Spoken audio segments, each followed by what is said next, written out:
문화와 관련된 모든 정보 풀어보는 문화 이수다 시간인데요. 요즘은 주민 간의 소소한 동아리 활동이 보편화되면서 마을의 이야기를 전하는 라디오나 신문, 영상들이 인기를 모으고 있다고 합니다.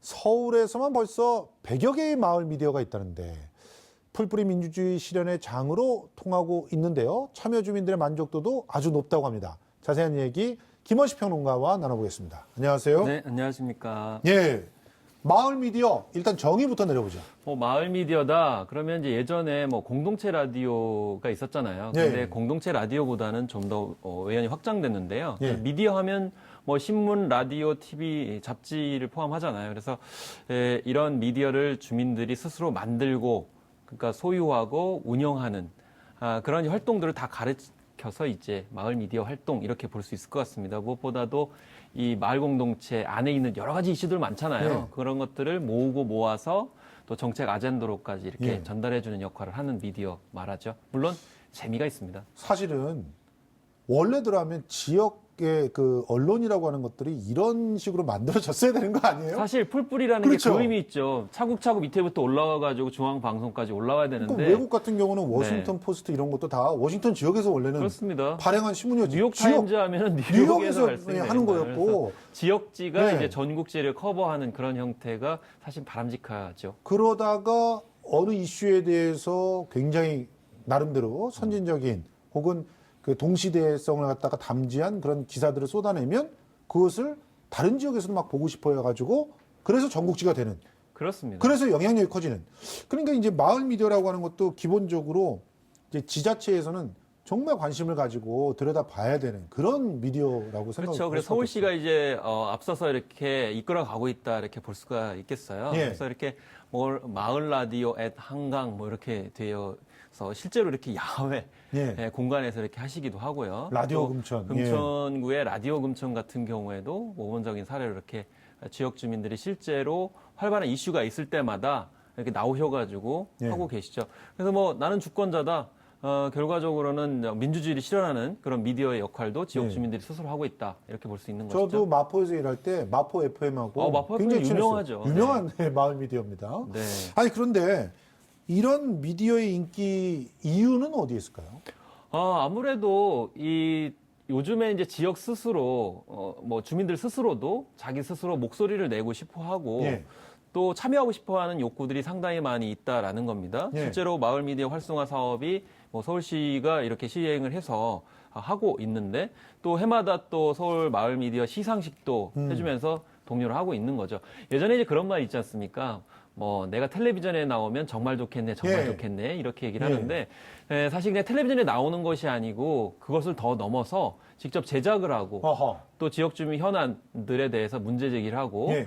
또 여론의 형성에 장을 이제 마련할 수 있다는 예. 점. 그래서 전문가들만이 아니고, 예. 전문가만 나오는 게 아니고, 지역 문제는 지역 주민들이 스스로 나오는 것이 굉장히 중요하다. 그래서 참여 욕구들이 많이 팽배해 있었기 때문에 예. 활발하게 참여를 하고 있다고 저는 생각을 합니다. 아니 저는 솔직히 제가 김포로 이사를 갔잖아요. 네. 김포 이사 가지고 처음에 한 6개월 정도는 정말 음식을 어디서 먹어야 될지 몰랐어요. 계속 네. 밖에 나가서 외식을 좀 해야 되는 그런 새로 라이프 생긴 신도시기 예, 때문에 그렇죠. 사이클을 갖고 있기 때문에.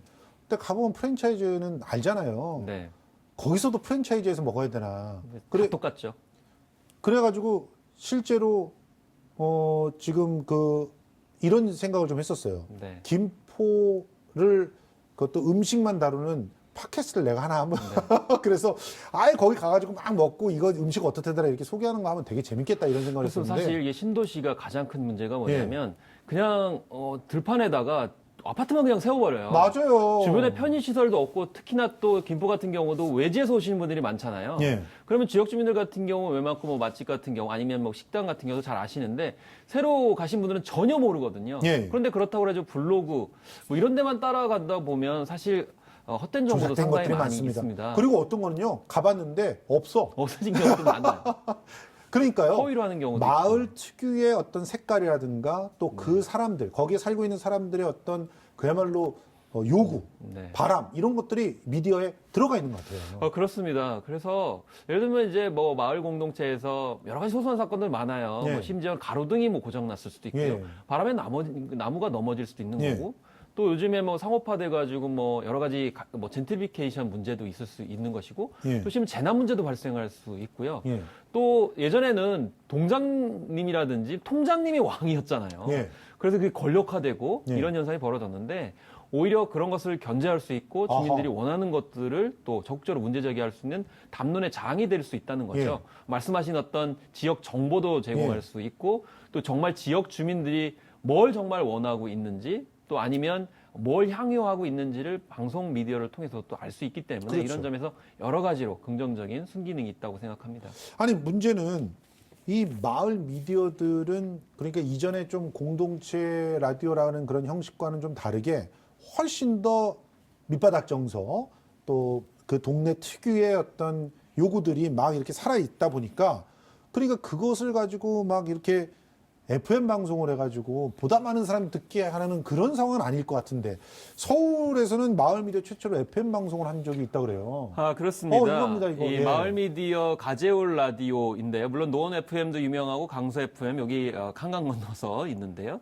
유명합니다. 근데 최근에 이 서울시 마을 미디어 최초로 FM 방송을 이 가재울 라디오에서 했었어요. 네. 이 가재울 라디오는 서대문구를 중심으로 예. 해서 활동하고 있는 그런 이제 방송인데 그래서 이제 공정태 라디오 이제 그런 방송, 소출력 방송을 실제로 허가를 얻어가지고 이 주파수가 88에서 108 이 메가헤르츠 정도 그 사이에서 예. 실제로 FM 방송을 할 수 있도록 예. 했어요. 그런데 여기에서 잠깐이나마 뭐 11월 5일까지 이 서대문구의 지역 현안들에 대해서 가감없이 얘기를 하는 거죠. 그러니까 FM 방송에서 서대문구 지역의 정책적 문제, 주민들의 그런 요구들을 방송을 다뤘기 때문에 예. 이거 참 의미가 있다. 그래서 장기적으로 확대 재생산을 하면 주기적으로 좀 돌아가면서 예를 들면 서울구 많지 않습니까? 그렇죠. 그쪽에 돌아가면서 일정 정도 기간 정도의 그 구청의 문제들을 지역 주민들이 스스로 이렇게 얘기를 한다고 하면 여론 형성에 또 이 정책 아젠다 형성에 굉장히 중요하지 않나 이런 생각이 정말 들었어요. 재밌는 아이디어예요. 실제로 이렇게 주파수를 딴 곳이 있으니까. 그렇죠. 허가했죠. 이렇게. 사실 다른 데 같은 경우는 이제 FM이 아니라 뭐 다 그렇죠. 그 AM, 지역에서만. 뭐 지역에서만 들을 수 있는 네. 그런 형태인데 물론 이것도 이제 5km 내에서만 이제 들을 수 있는 그렇지만 그렇지만 요 권역을 조금 확대를 해서 확대를 하는 시험을 계속 네. 할 수가 있죠. 몇 개의 마을 미디어들이 합해서 시간을 갖다 쭉 이렇게 좀 같이 네. 만들어서 프로그램을 진행한다.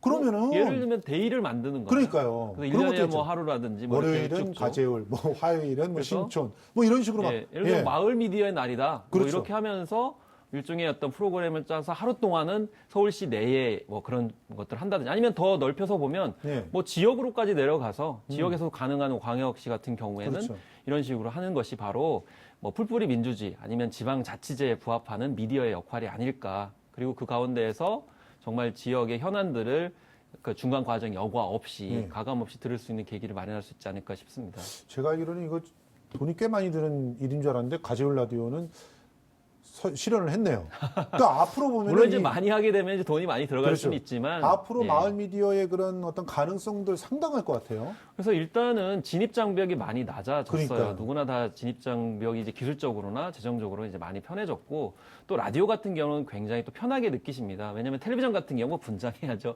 또 이미지 신경을 써야 되는데 라디오 이제 신경 많이 쓰고 또 무엇보다도 그 안에 있는 내용들이 무슨 뭐 고급 뭐 그 찬란한 내용들이 아니거든요. 네. 일상적인 얘기를 하니까 오히려 마을 주민들도 쉽게 얘기를 할 수 있고 그렇죠. 참여도 할 수 편안하게 있고. 할 수 있고 심지어는 분위기가 딱딱하지 않고 재밌기 때문에 네. 심지어 논다는 표현을 하시더라고요. 그러니까 팟캐스트의 재미와 네. 또 마을 공동체의 그 활력 이런 네. 것들이 그냥 그 안에 들어가 있는 것 같아요. 그렇죠. 그래서 주민들이기 때문에 아무래도 서로 이제 편한 그런 측면들이 있고요. 그리고 일상의 민낯들도 나오기 때문에 자연스러운 지역의 어떤 정체성이 드러나서 아까 뭐 워싱턴 포스트나 이제 뉴욕타임즈 말씀드렸듯이 원래 그런 어떤 각자의 색깔이 드러날 때 지역이 사실 중심이 되는 그런 측면들이 있는 것이기 때문에 이렇게 이제 편안한 분위기 속에서 이렇게 즐기는 것이 또 마을 미디어의 특징이라고 볼 수가 있겠습니다. 아니 그러면 앞으로는 어떻게 나가야 될까요?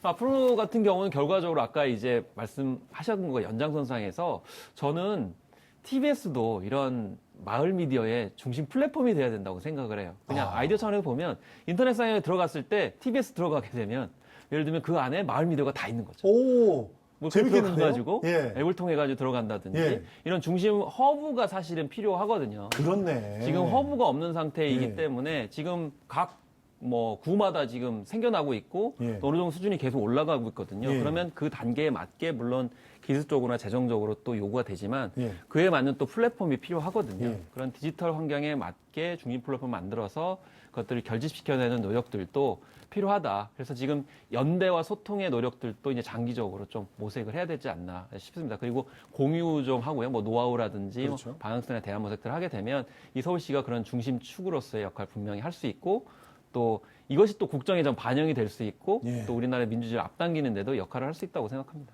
저도 그렇게 생각합니다. 그러니까 네. 뭔가 뭐 완전히 짜여져 있는 그런 방송이 아니라 그렇죠. 상대적으로 굉장히 편안하고 날것이지만 또 거기에는 품격이나 이런 것들도 또 함께 연대를 하게 된다면 그런 걸 지켜야 되겠죠. 그렇습니다. 밑에서부터 아무튼. 차곡차곡 올라가는 것이 예. 결과적으로 이 대한 모색의 지름길이죠. 예, 지금까지 김원식 평론가와 함께했습니다. 고맙습니다. 네, 감사합니다.